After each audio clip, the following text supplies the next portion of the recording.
So one of the things, by my own experience working in change and transformation, often is that regardless the way you look at it, having self-managed teams seems to rarely be a consideration, changing the governance model, right? In the end, most companies I know still either don't consider it or fall back into those habits of having everything managed by managers. What do you think it was in this particular company that started this even to be considered, and then to be considered to such an extent? I think it was the two guys that run the company I think are fairly unique in that, unlike most people in a position of power, particularly leaders in large organizations, their motivation is to have a big budget, to have lots of people, to control an empire, uh, and uh, and organize things and be leaders. And these two guys were almost the opposite. They didn't want to be telling people what to do. They wanted to let people get on and do their own thing.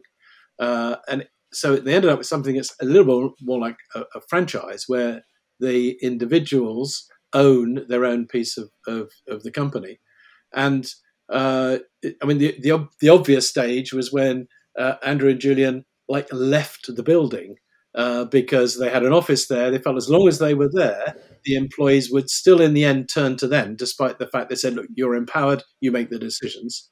And so they had to say, "Fine, we're just going away. We'll work from home, and that leave you guys in charge." And that was really the stage at which the message got through to the employees that actually they were in charge, that they had complete autonomy. They were measured clearly on their own P&L, but they had to find their own business. They had to get their own suppliers. They had to run their own process. They had to design their own product, and so on. And essentially, each individual is an entrepreneur, a manager of their own little business, and so on.